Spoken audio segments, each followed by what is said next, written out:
Last class में हमने interference पढ़ा था, उसके प्रॉब्लम दिखे थे अलग अलग। ठीक है, आज एक एक्सपेरिमेंट स्टडी करना है। थियरी स्टडी करेंगे, एक्सपेरिमेंट ट्राई भी करेंगे उसके, पर आज थियरी उसकी स्टडी करनी है। इंटरफेरेंस पे ये याद हो तो लास्ट क्लास हमने पढ़ा था कंस्ट्रक्टिव इंटरफेरेंस, डिस्ट्रक्टिव पढ़ा था, उसके बेस पे। ठीक है, बहुत ही इंपॉर्टेंट है ये, बोर्ड के पॉइंट ऑफ व्यू से भी और कॉम्पिटिटिव पॉइंट ऑफ व्यू से भी। ठीक है, तो लिख लो topic, Young double slit experiment. Young double slit experiment.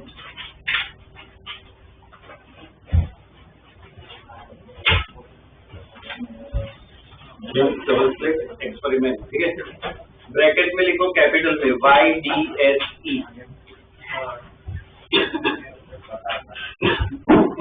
YDSE, Young double slit experiment.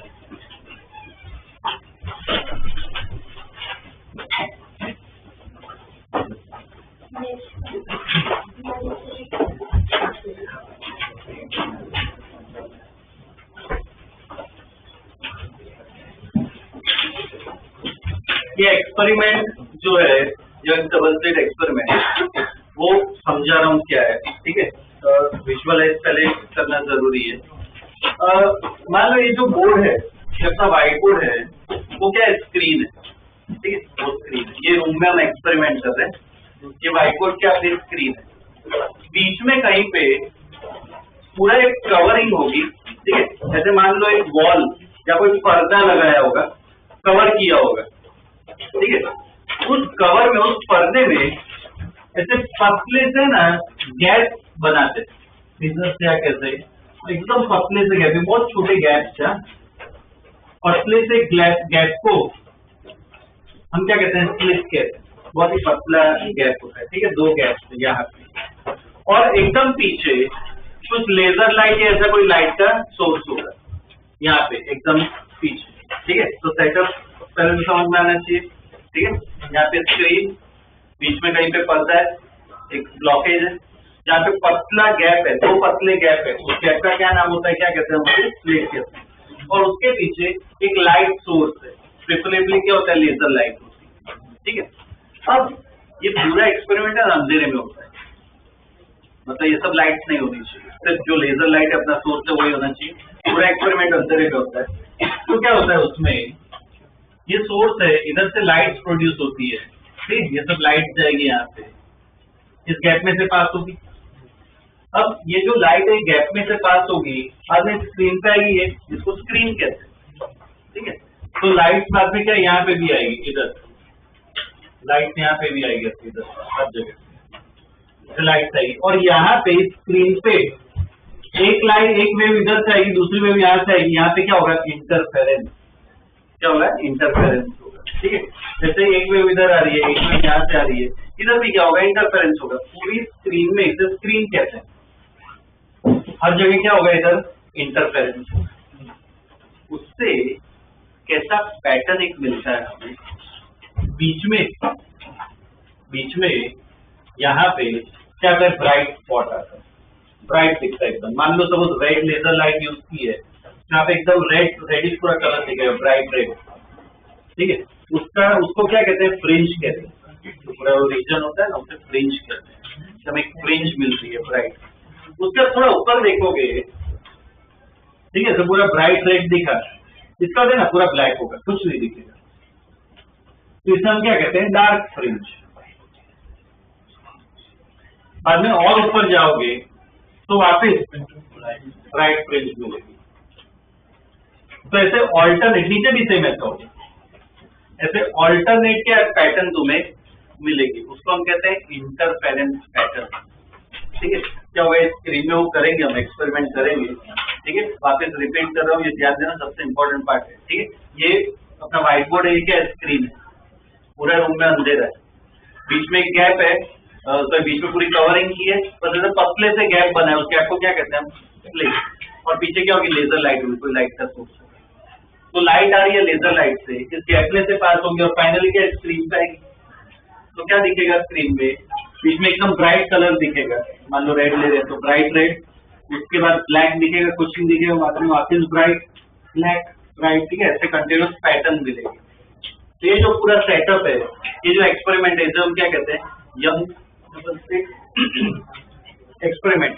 Young मतलब क्या, थॉमस यंग करके एक फिजिसिस्ट था, उसने ये सेटअप पहले एक्सपेरिमेंट किया था, इसलिए ऑब्वियसली उसका नाम आएगा। डबल स्लिट मतलब क्या, दो स्लिट उसकी, ये एक्सपेरिमेंट है क्या, यंग डबल स्लिट एक्सपेरिमेंट। आज हम इसके बारे में पढ़ते हैं।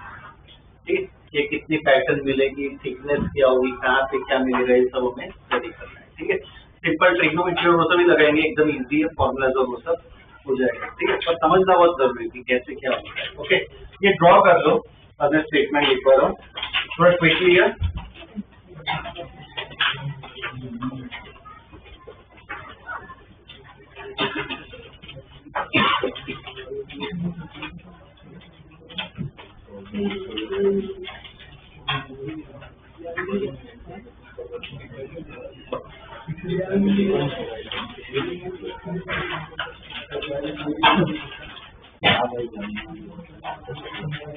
फटाफट ड्रॉ करना है, थोड़ा लिखना है हमें पहले, बाद में इसकी प्रैक्टिस करेंगे।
चलिए draw.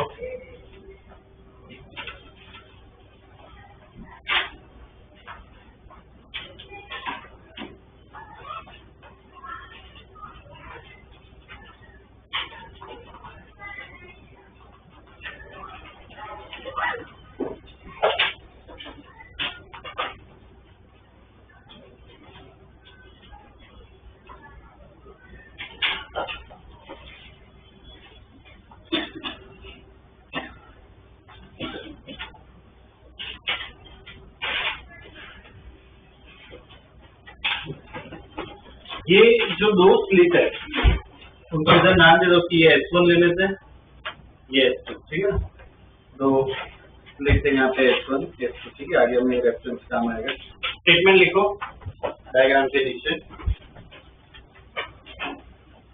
waves from split S1 and S2 waves from split S1 and S2 interfere on the screen,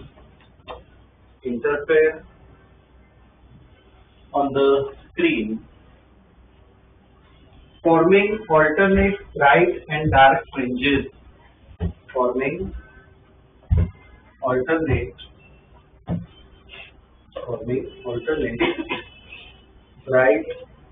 and dark fringes.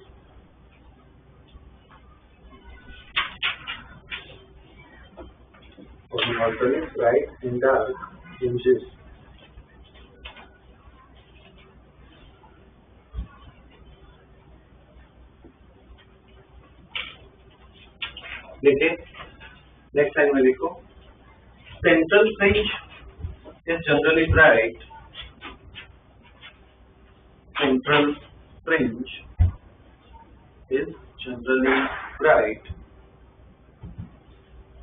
fringe is generally bright.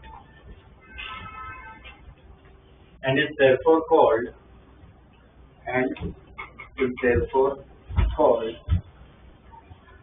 central maxima.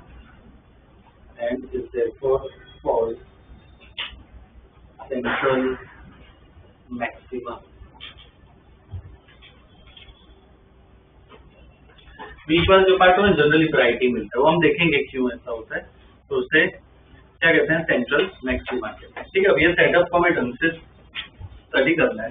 तो ये जो डायग्राम ड्रॉ किया ना, वो अच्छा रिप्रेजेंटेशन नहीं है।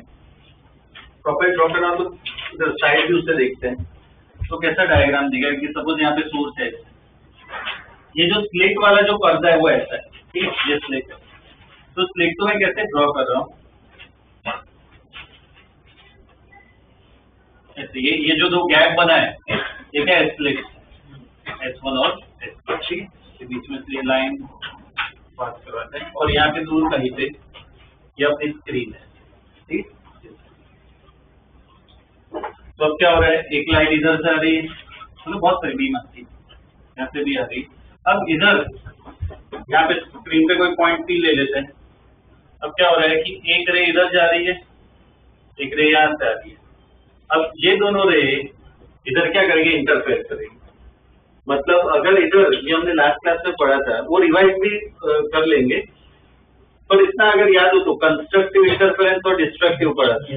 अगर यहाँ पे कंस्ट्रक्टिव इंटरफेरेंस होता है मतलब इंटेंसिटी बढ़ती है, तो यहाँ पे कैसा स्पॉट होगा, ब्राइट या राइट। अगर यहाँ पे डिस्ट्रक्टिव हो रहा है मतलब कैंसिल हो रही है, यहाँ पे क्या मिलेगा, ठीक है। तो वो बस स्टडी करना है, ओके। तो ये स्क्रीन अपना, इसको ओरिजिन मान लेते हैं जहाँ पे बीच वाला पार्ट मिल रहा है। तो ये डिस्टेंस y ले लेते हैं, ये कैपिटल D ले लेते हैं, ये जो स्लिट है उनके बीच में डिस्टेंस होगा, इसको D ले लेते हैं, ठीक है, ये नोटेशन को। और यहाँ पे एक और चीज जो अज्यूम करके चलेंगे, ये जो गैप होता है बहुत छोटा होता है इसके कंपेरिजन, ये डिस्टेंस काफी लार्ज होता है, ठीक है ना। ये ड्रॉ कर सेटअप थोड़ा बड़ा डायग्राम ड्रॉ कर और ऐड करेंगे, इसको स्टडी करना है।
थोड़ा पार्ट ऐड करना है, ट्रिग्नोमेट्री वो सब लगा है।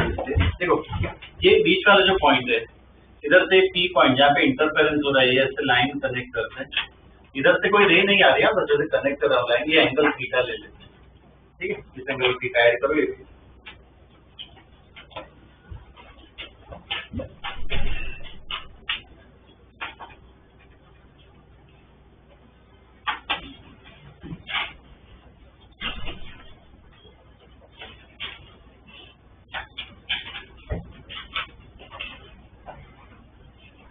Clear?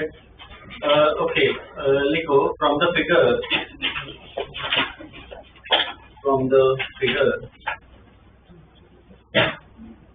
tan theta equal to बोलो क्या होगा? y by capital D होगा। देखो tan theta equal to y by capital D, ये एक अपनी इक्वेशन है, बॉक्स में आ जाओ। tan theta equal to y by D, ठीक है, इसको बॉक्स बना दो, ये पहली इक्वेशन आ जाती है। एक और इक्वेशन जो स्टडी करनी है, तो देखो क्या है इसमें कि ये जो P पॉइंट है जहाँ पे इंटरफेरेंस हो रहा है, तो ये पहली रे आ रही है S1P, ये दूसरी रे आ रही है, ये दोनों के बीच में क्या कुछ पाथ डिफरेंस होगा, उनमें अलग पाथ है, कितना होगा पाथ डिफरेंस? देखो ये ना डायग्राम में ये मैंने बड़ा बनाया, तो इधर लिखा हुआ है मैंने कि D बहुत छोटा है, इसका मतलब एक्चुअल में प्रैक्टिकल में है ना एकदम नजदीक, बहुत नजदीक है, तो इनके बीच का पाथ डिफरेंस ड्रॉ करना हो ना, तो क्या करो, इधर से ऐसे परपेंडिकुलर लाइन बनाओ 90 डिग्री, तो क्या बोल सकता हूँ, ये डिस्टेंस और यहाँ से ये डिस्टेंस ऑलमोस्ट क्या होता है सेम, मतलब ये जो नीचे वाली रे है उसने इतना एक्स्ट्रा ट्रेवल किया, इसको मैं क्या लिख सकता हूँ कि ये क्या है मेरा पाथ डिफरेंस, ठीक है। आगे देखो, path difference at point P, path difference at point P,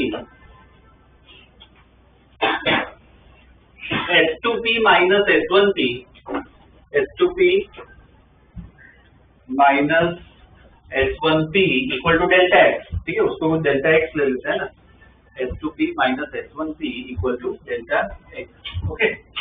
अब इसमें ना देखो ये जो ट्राइंगल है, पता लगे ये ट्राइंगल पे ध्यान देना, इस ट्राइंगल पे, इसमें अब देखो थोड़ा है ना स्टडी करके इसमें फटाफट बता देता हूँ, ये थीटा है, यहाँ से हॉरिजॉन्टल लाइन पर इसको थीटा मान सकते हो, क्योंकि ये बहुत छोटा है, ये थीटा है, तो ये एंगल को भी है ना थीटा ले सकते हो, तो ये ट्राइंगल पे फोकस करो, तो इसको अलग से बना रहे, ये ट्राइंगल थोड़ा छोटा है, इसमें इसको अलग से बना देते हैं, जैसे ट्राइंगल है अपना, ये 90 डिग्री, ये एंगल थीटा, ये किसके बराबर है, स्मॉल डी, और ये जो किसके बराबर है, डेल्टा एक्स, तो इधर से साइन थीटा क्या लिख सकते हो, बाई बेस क्या होगा, डेल्टा एक्स बाई डी, करो ड्रॉ, लिखो,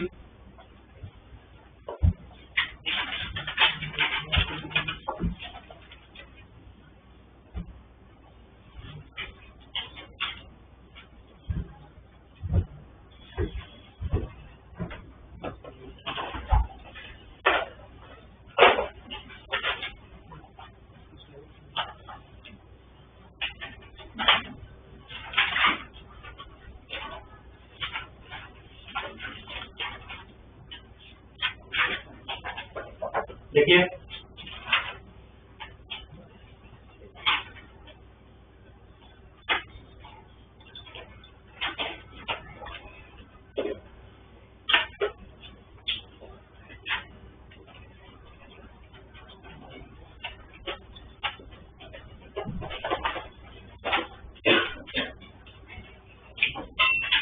ये साइन थीटा वाला इस पे बॉक्स बना दो, ये एक और इक्वेशन आई अपनी, sine theta equal to delta x by D, ठीक है, ये तो मैं समझा रहा हूँ कि क्या होगा, पर पूरा पहले स्टडी करते हैं, बता रहा हूँ।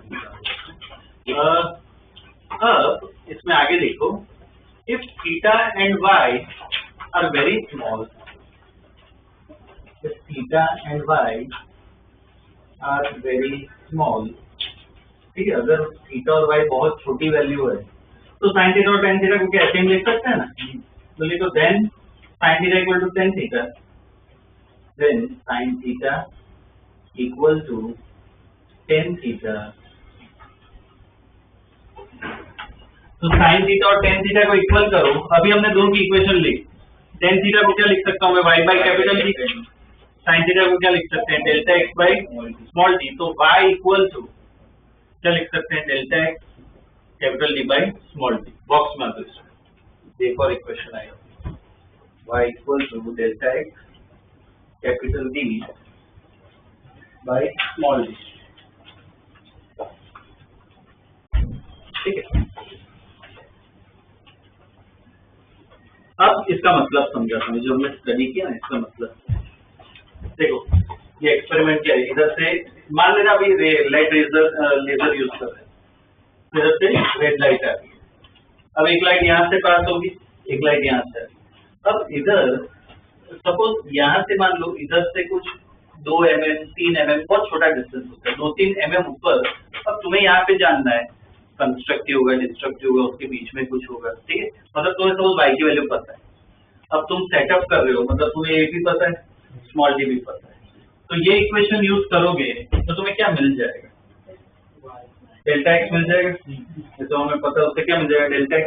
हमने एक इक्वेशन पढ़ी थी, delta x equal to lambda by 2 into delta phi. ये इंटरफेरेंस में लास्ट क्लास में पढ़ी थी इक्वेशन। तो अगर अब तुम्हें डेल्टा x पता है, वेवलेंथ वो सब पता होती है, तो क्या मिल जाएगा, डेल्टा फाई। और लास्ट क्लास में इंटरफेरेंस में देखो एक इक्वेशन हमने लिखी थी इंटेंसिटी की।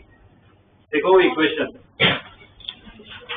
इंटेंसिटी इक्वेशन लिखी थी वो I1 plus I2 plus 2 under root I1 I2 cos phi.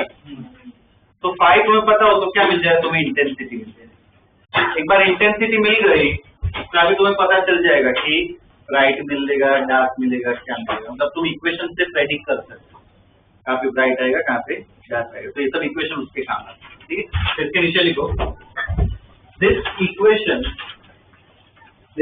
Equation is used to obtain path difference delta x. This equation is used to obtain path difference delta x at position y on the screen. At position y on the screen. At position y on the screen. ठीक है, उसपे काम आता है उसके। ठीक है, एक और यूज इसका है ना, क्या है, अभी हमने देखा कि इसमें स्क्रीन पे क्या ऑल्टरनेट मिलता है, ब्राइट डार्क ऑल्टरनेट मिलता है। तो वो भी तुम प्रेडिक्ट कर सकते हो इस ये वाली इक्वेशन से। ठीक है, नेक्स्ट लाइन में लिखो bright fringes are obtained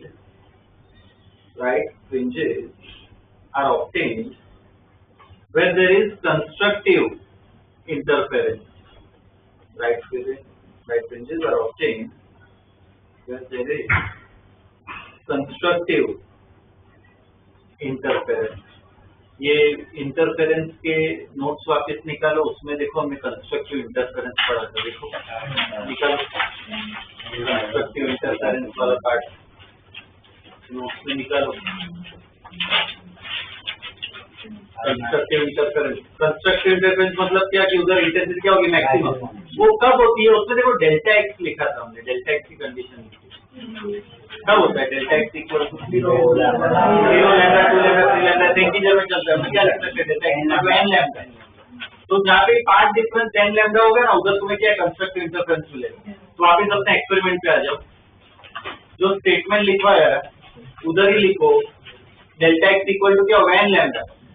delta x equal to n lambda. Delta x equal to n lambda है, इसका मतलब y इक्वल टू क्या है, डेल्टा x की जगह डाल दो n lambda capital D by small d। Box बना y equal to n lambda capital D by small d। तो ये सब पोजीशन पे तुम्हें क्या मिलेगी, ब्राइट फ्रिंज मिलेगी। ठीक है, ये सब पोजीशन। n की वैल्यू कहाँ से स्टार्ट होगी, 0 से, 0 1 2 3 ऐसे स्टार्ट होगी। तो अगर वैल्यूज डालो, देखो y की कैसे कैसे वैल्यूज आ रही है, पहले 0 डालोगे तो 0, बाद में 1 डालोगे तो क्या आएगा लैम्डा डी बाई डी। इधर है ना, मैं प्लस माइनस दोनों लिखूंगा, क्यों प्लस माइनस लिखना पड़ता है, क्यों नीचे भी तो मिलेगा, ठीक है। अब n2 डालो, कितना हो जाएगा 2 lambda D by D plus minus, ऐसे बस ये सब पोजीशन पे तुम्हें क्या मिलेगा, ब्राइट फ्रिंज मिलेगा। लिख लो, इस पे बॉक्स मत बना दो, पैटर्न लिखना।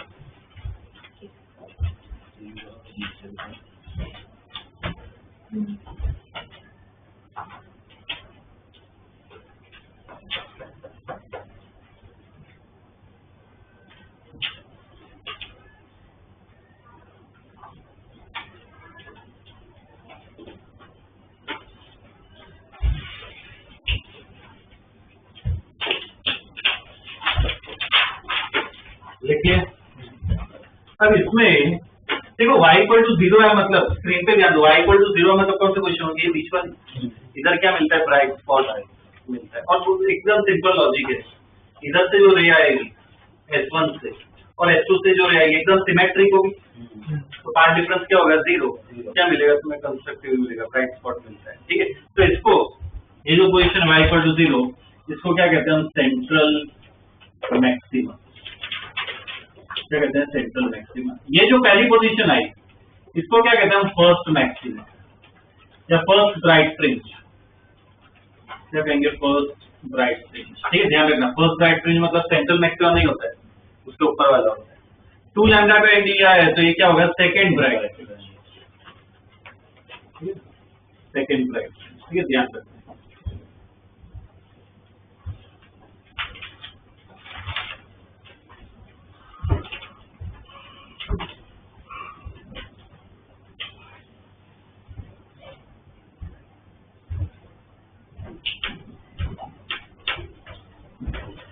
ओके, अब वैसे ही क्या डार्क के बारे में लिखना है, नेक्स्ट टाइम पे लिखो, डार्क फ्रिंजेस आर ऑब्टेन्ड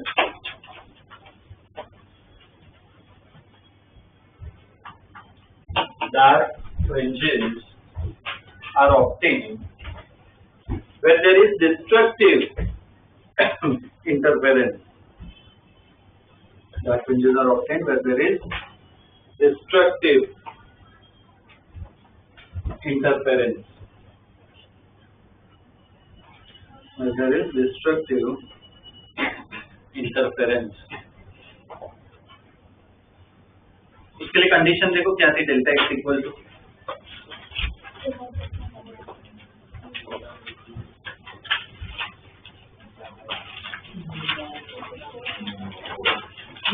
क्या लिखा,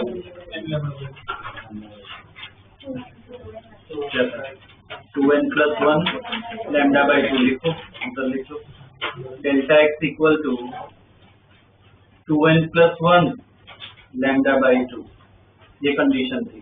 तो सेम अब इसमें डाल दे y में, ये वाली जो इक्वेशन है, तो अब y इक्वल टू कौन सी पोजीशन आई, देखो y equal to delta X में डाल दो, तो क्या आएगा, 2n+1 lambda capital D by 2, ठीक है। ये बॉक्स मान दो, ये सब पोजीशन पे डार्क फ्रिंज मिलेगी। y equal to 2n+1 lambda capital D by 2D, ठीक है।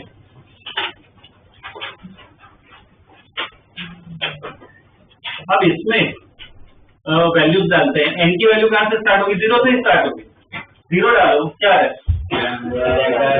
लैम्डा डी बाई 2D, क्या है, प्लस माइनस, नेक्स्ट कब आएगा, n को 1 डालो, क्या आएगा, 3 lambda D by 2D, print कर सकते हो, उसके बाद क्या आएगा, 5 लैम्डा डी बाई 2D, ऐसे आएगा, ठीक है। और इसमें यहाँ पे लिखना है, जो पहला है इसे कहते हैं फर्स्ट डार्क फ्रिंज, जो है सेकेंड डार्क फ्रिंज,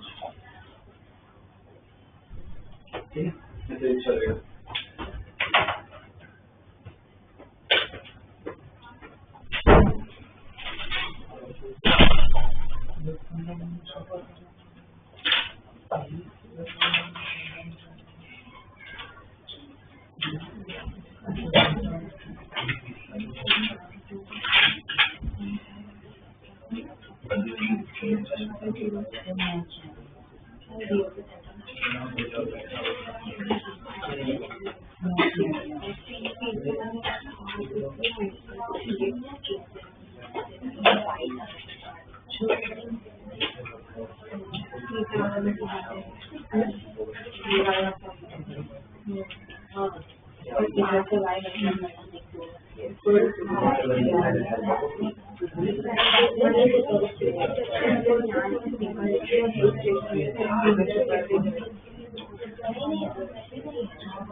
देख लिया ये, ठीक है। ये इस पोजीशन पे क्या मिलती है हमें, डार्क फ्रिंज मिलती है, ठीक है। ये सब पैटर्न के हमें स्टडी करना है, okay.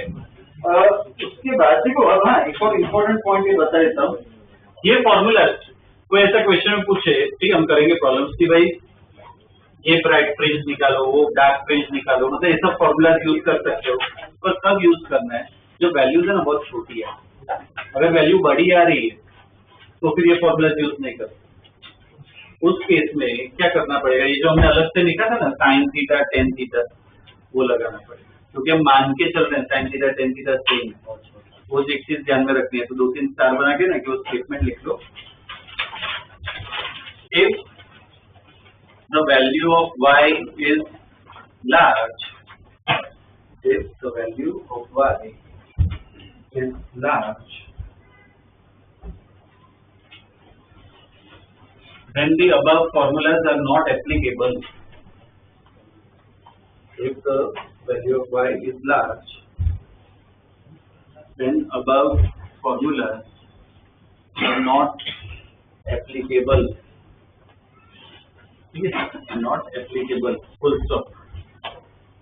Apply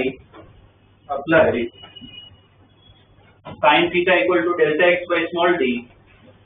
Apply sin theta equal to delta x by small d and tan theta equal to y by capital D.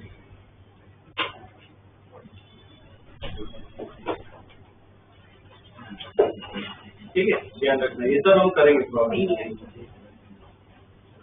Okay, बाद में और इसमें कुछ पॉइंट स्टडी करने हैं। लिखो intensity distribution, intensity distribution, intensity distribution.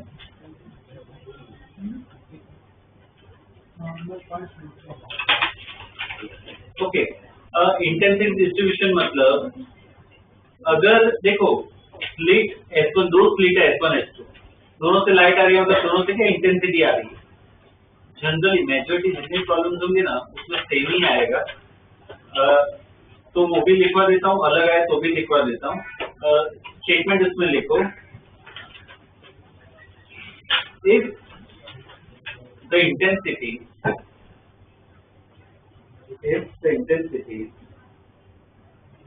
at split S1 and S2, the intensities at split S1 and S2 are I1 and I2 respectively, I1 and I2 respectively, then the resultant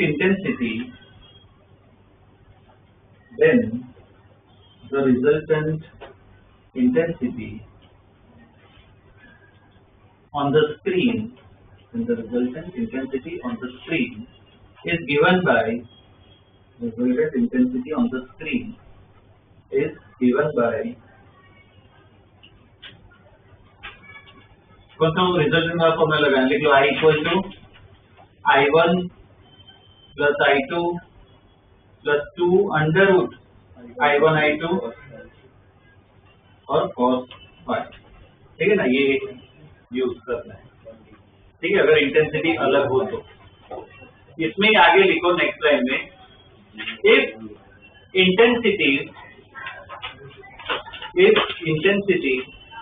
are same, if intensities are same, I1 equal to I2 equal to I0 ले लो, I1 equal to I2 equal to I naught. If intensities are same, I1 equal to I2 equal to I naught, then apply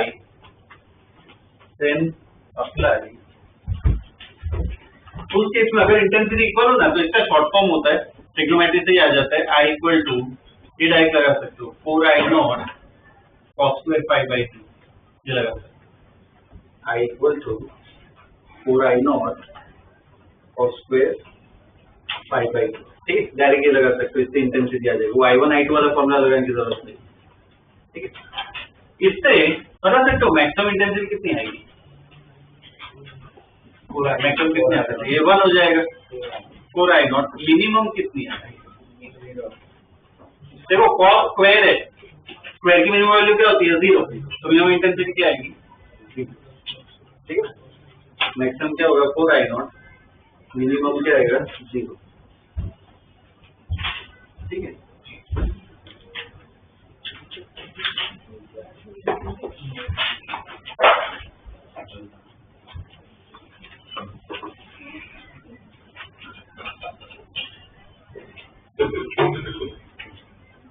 अब एक graph plot करते हैं, हमें किसका graph plot करना है, intensity का। स्क्रीन में हम जैसे जैसे ट्रैवल करेंगे इंटेंसिटी कैसे चेंज होगी वो देखना है, उसका एक ग्राफ बनाना है। तो स्क्रीन हमने क्या वर्टिकल दी थी, पहले डायग्राम थोड़ा ढंग से बने ना, तो स्क्रीन को मैं हॉरिजॉन्टल कर देता हूँ, ये अपनी स्क्रीन है, ठीक है, ये स्क्रीन है, ये अपना बीच में ओरिजिन था, तो इधर इंटेंसिटी क्या होगी मैक्सिमम, सेंट्रल मैक्सिमम है, कितनी इंटेंसिटी आएगी 4I नॉट, ठीक है, ये जो पॉइंट है यहाँ पे क्या होगा y इक्वल टू 0। अब थोड़ा आगे जाओ, यहाँ कहीं पे ये मैं पोजीशन ले रहा हूँ suppose lambda D by 2d, ठीक है, थोड़ा आगे आ रहे हैं, ये डिस्टेंस आ रहा है लैम्डा डी बाई 2d, क्या होगा उधर, ये पैटर्न ध्यान में रखनी है, लैम्डा डी बाई 2d तो क्या है डार्क फ्रिंज, इंटेंसिटी क्या आएगी 0, और आगे आ रहे हैं सपोज डिस्टेंस आ रहा है लैम्डा डी बाई डी, अब क्या ये bright fringe, first bright fringe, तो इंटेंसिटी वापस क्या हो जाएगी 4I नॉट हो जाएगी। तो ग्राफ कैसे वेरी करेगा, कैसे वेरी करेगा, ये पोजीशन बता सकते हो, यहाँ पे ऑल्टरनेट चलता है, ब्राइट डार्क, यहाँ पे भी सेम ऐसा होगा, यहाँ पे पोजीशन क्या है minus lambda D by 2d, intensity क्या कम हो जाएगी, यहाँ पे position minus lambda D by, यहाँ पे सॉरी ऊपर ही लिखते हैं minus lambda D by 2d, यहाँ पे minus lambda D by D, minus 3 lambda D by 2d, same variation यहाँ पे भी आएगा, ठीक है। इंटेंसिटी जो है क्या ऐसे वेरी करती है स्क्रीन पे, यहाँ पे सबसे ज्यादा इंटेंसिटी तो ब्राइट स्पॉट, यहाँ पे डार्क स्पॉट, ब्राइट स्पॉट ऐसे ऐसा रहेगा, ठीक है।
चलिए ड्रॉ। एक मिनट सर।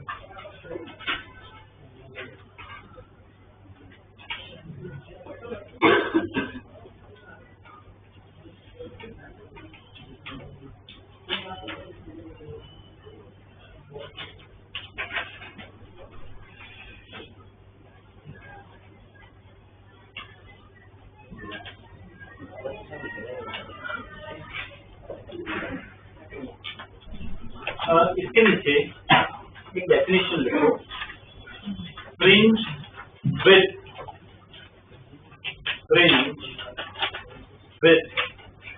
ब्रैकेट में को बीटा, उसका सिंबल होता है fringe with.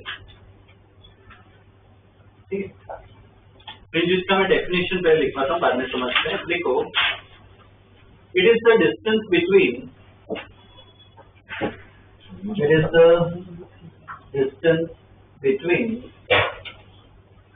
two consecutive dark fringes. It is the distance between two consecutive dark fringes or bright fringes.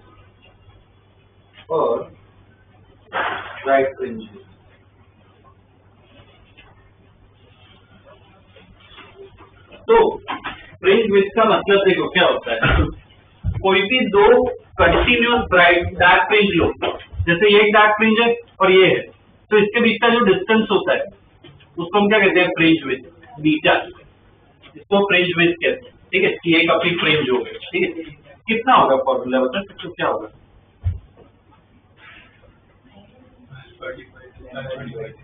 ये डिस्टेंस कितना है, लैम्डा डिवाइड टू डी। ये डिस्टेंस भी उतना होगा, ये टोटल कितना होगा, लैम्डा डिवाइड।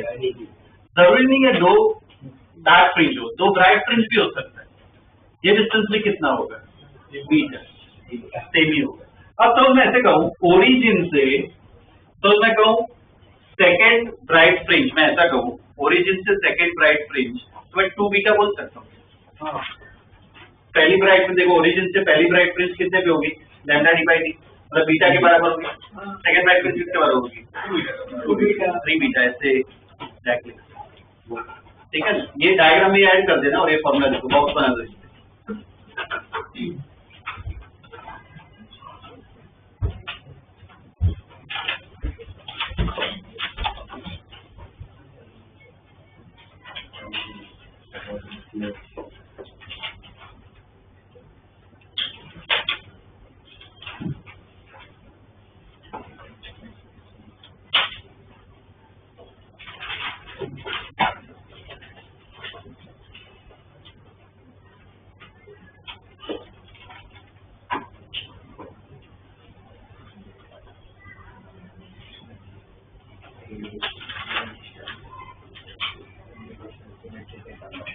देखिए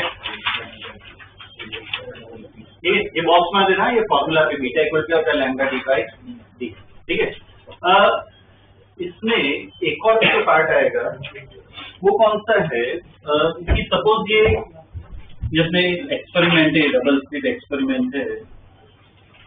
ठीक है, ये H1 H2 बीच में से लाइन बना देते हैं, ये स्क्रीन है। अब देखो, पहली ये सेंट्रल मैक्सिमा मान लेते हैं, फर्स्ट डार्क फ्रिंज यहाँ पे, फर्स्ट डार्क फ्रिंज नीचे भी होता है,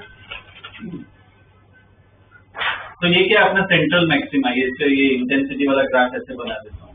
ठीक है, तो ये जो एंगल सबटेंड होता है, जो एंगल सबटेंड होता है, इसको कुछ पूरा अल्फा ले लेते हैं, इसको क्या कहते हैं, फ्रिंज, एंगुलर फ्रिंज। क्या कहते हैं, एंगुलर फ्रिंज। तो ये अल्फा भी पूछ सकते हैं कि अल्फा क्या होगा, ये बीटा के बराबर होगा, इनको इसका जो डिस्टेंस है वो क्या डी होगा। तो अल्फा इक्वल टू मैं क्या लिख सकता हूँ, बीटा बाई डी। बीटा का फॉर्मूला पता है, यहाँ पे डाल दो, तो लैम्डा बाई स्मॉल डी, ये क्या आएगा, अल्फा का फॉर्मूला। ठीक है, एक स्टेटमेंट लिख लो, बाद में ऐड कर देना। साइन अल्फा क्या साइन अल्फा थोड़ा छोटा है, एंगल छोटा है ना, तो अल्फा हो जाएगा। लिखो statement angular width of central maxima, angular width of central maxima, angular width of central maxima can be obtained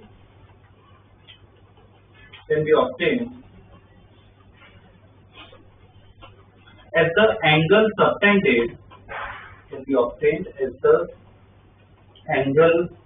subtended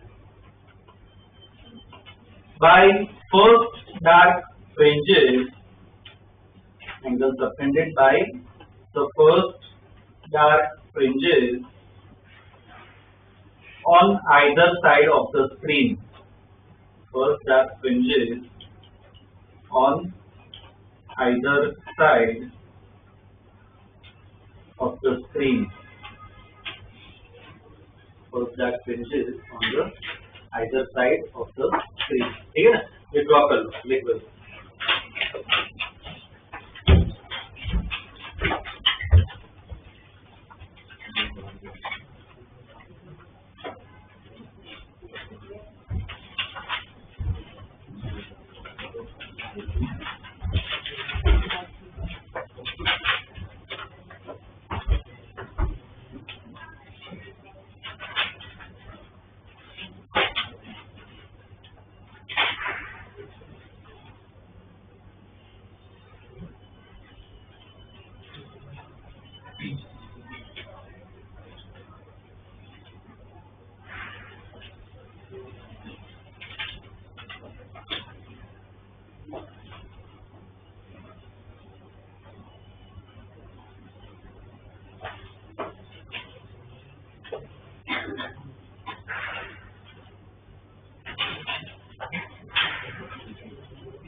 देखो इसमें हमने ना लास्ट क्लास में प्रॉब्लम के थे इंटरफेरेंस वाले, तो याद करो उसमें पूछा था कि मैक्सिमा मिनिमा है तो कितने मैक्सिमा कितने मिनिमा ऐसा पूछ सकते हैं, स्क्रीन में कितने मिलेंगे। ठीक है, तो वो यहाँ पे भी आता है, तो उसके लिए एक फॉर्मूला आता है, वो लिख लो। ठीक है, लिखो the number of bright and dark fringes, the number of bright and dark fringes on the screen, the number of bright and dark fringes on the screen can be obtained by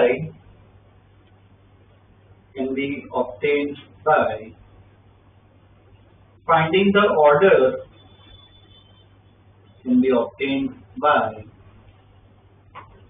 finding the order n, small n, finding the order n of the fringe on the screen, finding the order n of the fringe on the screen. ठीक है, तो order देखो कहाँ से आएगा, इसमें equation देखो, लिखो वो कौन सी साइन थीटा वाली इक्वेशन लिखो, उसमें साइन थीटा इक्वल टू होता है delta x by small D, लिखो sine theta equal to delta x by small d. अब डेल्टा एक्स को ऑर्डर करना होगा, डेल्टा एक्स को क्या डाल दो, एन लैम्डा, ठीक है, तो क्या हो जाएगा sine theta equal to N lambda by small D, sine theta equal to N lambda by small D, ठीक है। और हमें क्या मैक्सिमम ऑर्डर चाहिए, तो थीटा को क्या डाल दो 90 degree, right, theta equal to 90, right, theta equal to 90, क्या हो जाएगा साइन 90 तो क्या हो गया 1, तो क्या लिख सकते हो N lambda equal to D, N lambda equal to D, तो एन इक्वल टू क्या गया डी बाई लैम्डा, बॉक्स मार दो, N equal to D by lambda, ये फॉर्मूला है ना, ऑर्डर तुम्हें मिल जाएगा, ये सब फॉर्मूला हम यूज करेंगे, एन इक्वल टू क्या होता है डी बाई लैम्डा, ठीक है। इतना आपसे को काफी कुछ स्टडी कर लिया है, फटाफट रिवाइज कर लेते हैं प्रॉब्लम्स करने से पहले, ठीक है। निकाल दो शुरुआत से वो एक्सपेरिमेंट वाला पेज निकाल दो।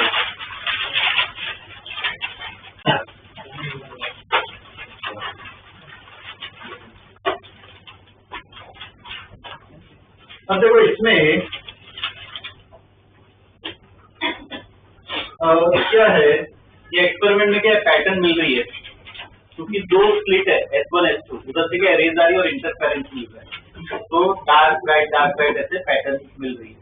तो हमने ट्रिग्नोमेट्री वो सब लगा के फॉर्मूलाज देखे, वो सब फॉर्मूलाज क्या ध्यान में रखने, तो एक फॉर्मूला क्या पड़ा, tan theta equal to capital D, sin theta equal to delta x by small D, delta x by small D, delta X क्या पार्ट डिफरेंस, स्मॉल डी का मतलब क्या होता है S1 S2 जो दो स्प्लिट है उसके बीच का डिस्टेंस, कैपिटल डी क्या है, और स्क्रीन कितनी दूर है वो कैपिटल डी, ठीक है, मतलब याद होना चाहिए, ओके। डेल्टा एक्स तो क्या होता है पाथ डिफरेंस, ठीक है। उसके बाद हमने वो क्या है y की इक्वेशन एक बनाई, अगर एंगल वो सब स्मॉल हो तो क्या था, y इक्वल टू क्या था डेल्टा एक्स, ठीक है ना, ये फॉर्मूला से उससे डेल्टा एक्स निकाल सकते हैं, और उसको ही यूज करके हमने डार्क और ब्राइट फ्रिंज की पोजीशन निकाली।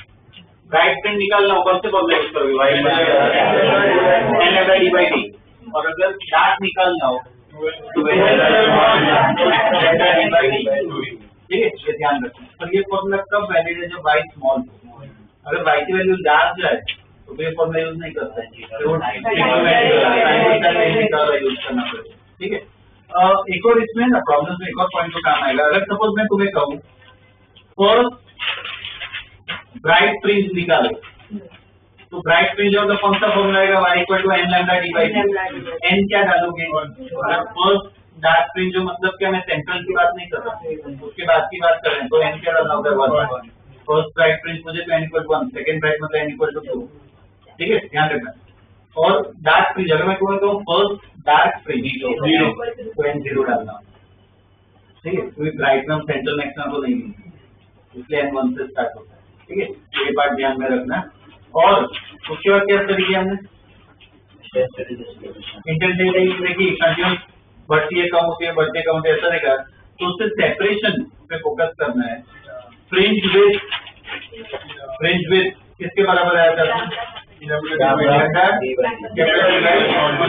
ठीक है ना, और उससे ही तुम एंगल भी निकाल सकते हो, जो सेंट्रल मैक्सिमा कितना एंगल बनाएगा, तो एंगल कितना आया था, और एक और मेन पार्ट की ऑर्डर निकालना हो, कितने मैक्सिमा कितने मिनिमा वो सब मिलेंगे, तो एन से आ जाएगा, एन इक्वल टू क्या है अपना, ठीक है ना, सब फॉर्मूला ये प्रॉब्लम्स में काम आएंगे, ठीक है, तो सब पता होनी चाहिए हमें, ओके। एनसीईआरटी में बहुत कम पार्ट दिया हुआ पर मैं पूरा ही कर जाती है, तो एनसीईआरटी प्रॉब्लम्स भी इसमें इंक्लूड कर दूंगा मैं, इजीली सॉल्व हो जाएंगे, ठीक है। तो इसके क्वेश्चन कर लेते हैं, देखो क्वेश्चन इन YDSC पूरा नहीं लिखना, ठीक है, YDSC एक्सपेरिमेंट इन YDSC और स्मॉल डी लिखो 0.25 सेंटीमीटर, स्मॉल डी कितना है 0.25 centimetre, capital D 1 metre, lambda equal to 5000 angstrom, lambda equal to 5000 angstrom, ठीक है। और इतना दिया हुआ है। पहले पार्ट में लिखो find fringe width, find fringe width, find fringe width, ठीक है, फुल स्टॉप, ठीक है, फुल स्टॉप, और कंटिन्यू में लिखो now if the experiment is done in water, now if the experiment is done in water, if the experiment is done in water, bracket में लिखो RI refractive index, RI equal to 4/3, RI equal to 4/3. Then find new fringe width, then define new fringe width, then find new fringe width.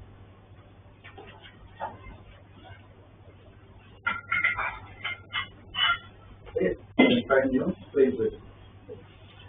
दूसरे part में लिखो find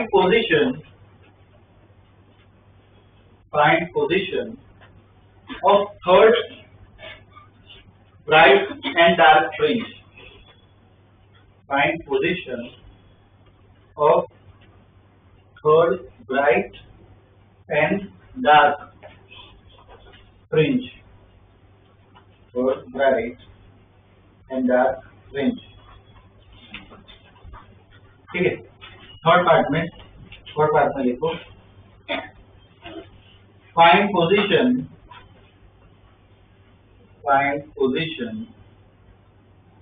of 2500 ऊपर TH 2500 right fringe, 2500 right fringe, fourth part में लिखो find the number of maximum and minimum intensity points, find the number of maximum and minimum intensity points, find the number of maximum and minimum intensity points on the screen, number of maximum and minimum intensity points on the screen, ठीक है। तो पहले part में इसलिए इतना सब लिखा है ताकि मेजॉरिटी फॉर्मूला तुम्हारे कवर हो जाए, ठीक है। ओके, तो इसमें डेटा तो दे ही रखा है ये वाले क्वेश्चन में। पहले पार्ट में क्या पूछा, क्या निकालना है, तो उसका फॉर्मूला हमें पता है, क्या formula, lambda capital D by small D, डाल दो, सब एसआई में डालना। और ध्यान दो अगर वैल्यू कम आ रही है ना तो एमएम में कर देना, अगर वैल्यू कम आ रही है तो।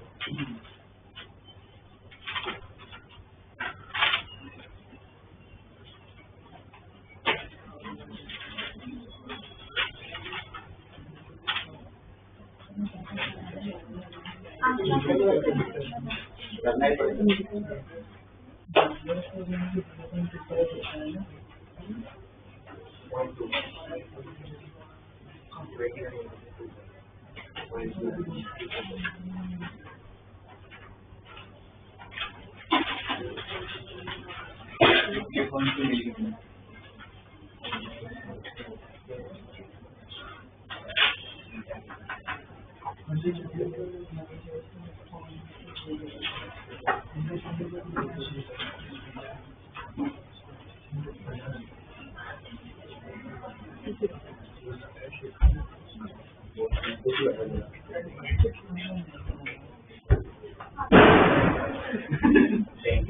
क्या आएगा, beta equal to lambda capital D by small D.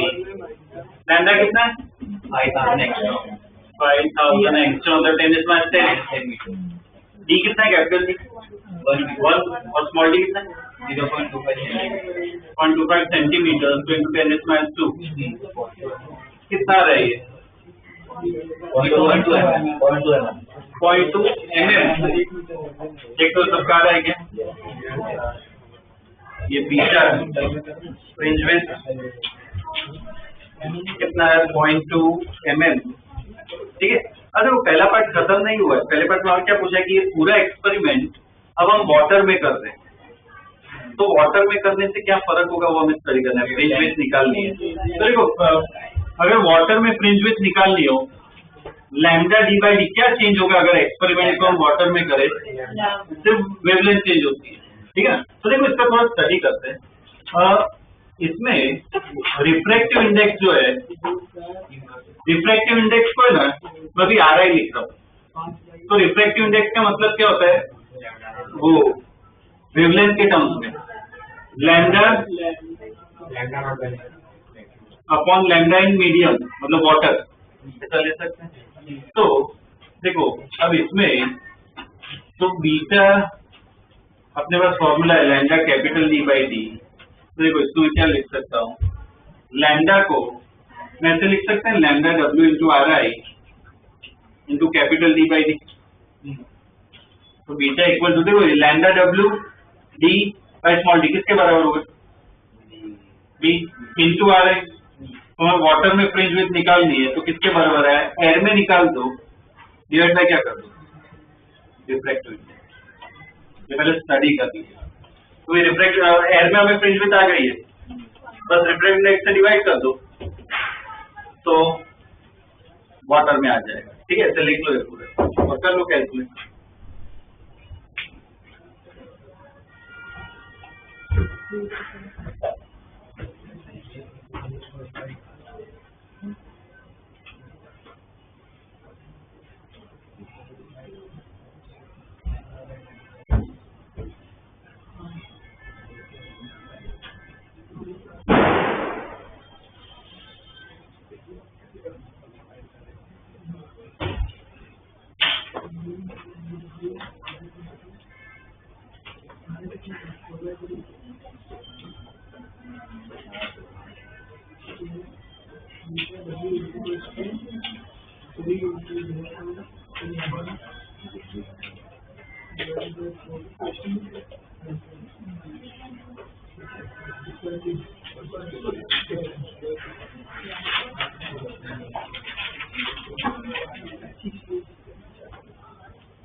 कितना आ रहा है बोलो? ये कितना है? 0.2 है अपना एयर में, डिवाइड बाई 4/3 है। कितना आ रहा है? 0.15 है, ठीक है। कितना कितना आ गया? वाटर, ठीक है। ये पहला पार्ट हुआ। दूसरा पार्ट में क्या पूछा है? थर्ड ब्राइट फ्रिंज और थर्ड डार्क फ्रिंज निकालना है। ब्राइट के लिए कौन सा पढ़ रहे हैं? N lambda capital D by b. N कितना डालोगे? 3 लिख लो। एन बीटा लिख लो। N equal sorry y equal to क्या हो जाएगा? 3 lambda capital D by small D, ठीक है ना, ब्राइट फ्रिंज के लिए। डाल दो वैल्यूज। और देखो वापस पूरा डालने मत जाओ। Lambda capital D by small D already निकाल दिया है, क्या बीटा के बराबर है ना? y इक्वल क्या है? 3 lambda capital D by small D. इसको क्या है? 3 बीटा डायरेक्ट लिख सकते हो। कितना है? तो 0.6 mm, 0.6 mm। और वैसे लिखो for third dark fringe, for third dark fringe कौन सा फॉर्मूला यूज कर रहे हो उस केस में? 2n plus 1 lambda d by small d 2d।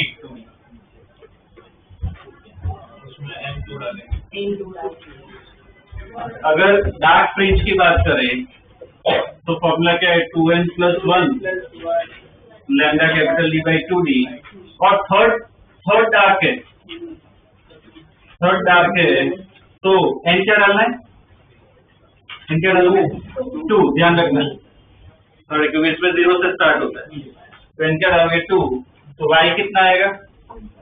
5 lambda capital D by 2d। तो इधर भी देखो सेम बीटा सब्स्टिट्यूट कर सकते हो। क्या आएगा? 5 बीटा बाई 2 और क्या आएगा? 0.5 mm। 0.5 mm, ठीक है ना। तो ये तीसरा पार्ट करो तो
अब इसमें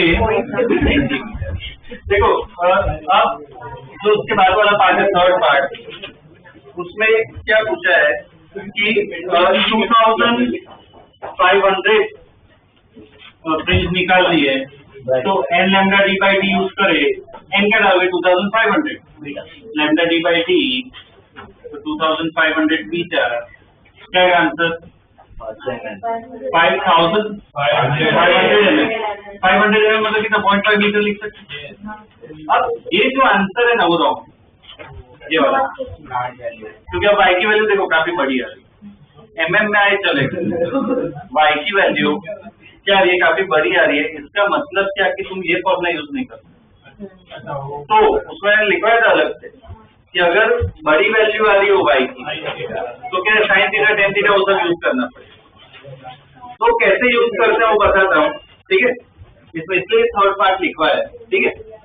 देखो उसमें क्या करो, पहले तो ना डेल्टा एक्स निकालना है, तो 2500 ब्राइट फ्रिंज है, तो उधर पाथ डिफरेंस कितना होगा n लैम्डा, ठीक है, लिख लो delta x equal to n lambda, मतलब कितना होगा delta x equal to 2500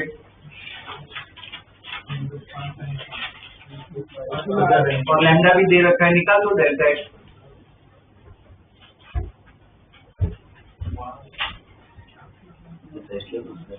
delta x जो क्या है n लैम्डा कितना रहे देखो, ऐसा ही नहीं डालो,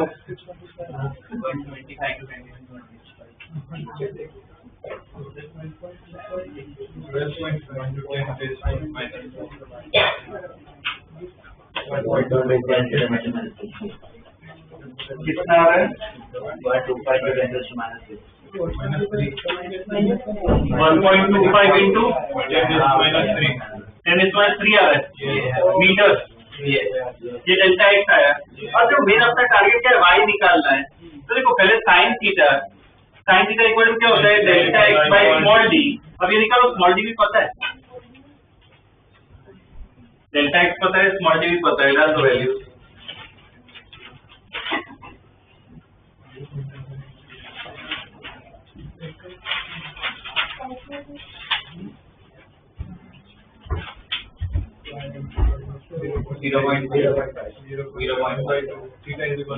कितना आ रहा है 1/2 आ रहा है क्या? हाँ, इसका मतलब थीटा कितना आ गया 30। अब देखो y निकालना, आप tan थीटा यूज करो, तो tan थीटा इक्वल टू क्या होता है y by capital D, theta हमारा निकल चुका है, तो tan 30 equal to y by capital D कितना है 1 मीटर है, तो इससे y कितना है tan 30 कितना होता है 1/√3। इसको कैलकुलेट करोगे वैल्यूज डालोगे तो अराउंड है ना 0.57 के आसपास आएगा, 0.57 मीटर के आसपास।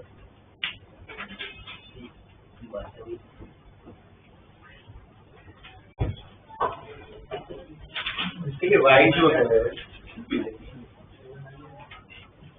0.57 मीटर, ठीक है, उसके आसपास आएगा अपना answer.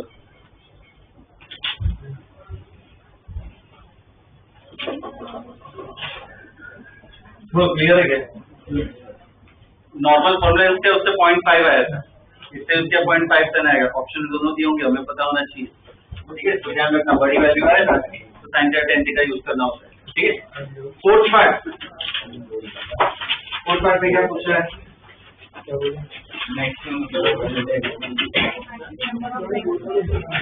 Number of maximum and minimum intensity point, मतलब वही निकाल रहा है, ब्राइट और डार्क फ्रिंज कितने वही निकाल रहा है। तो उसके लिए भी तरीका बता देता हूँ। सबसे पहले ना क्या करो, n निकाल दो, वो जो लास्ट स्टेटमेंट लिखा है ना, n इक्वल क्या होता है, स्मॉल d बाई लैम्डा, तो पहले वो निकाल दो n।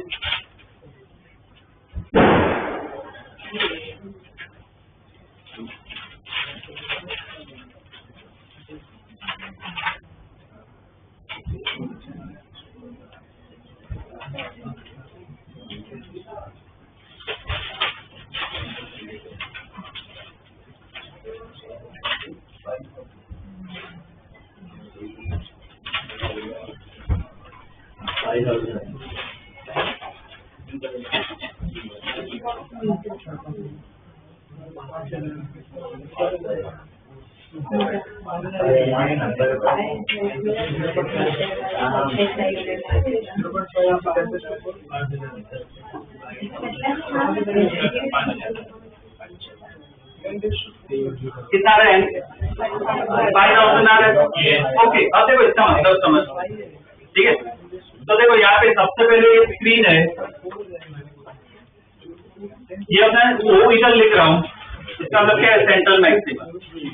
अब n इक्वल टू 5000 मतलब देखो इसके ऊपर जाओगे तो क्या मिलेगी, फर्स्ट ब्राइट फ्रिंज, बाद में क्या मिलेगी, सेकंड ब्राइट फ्रिंज।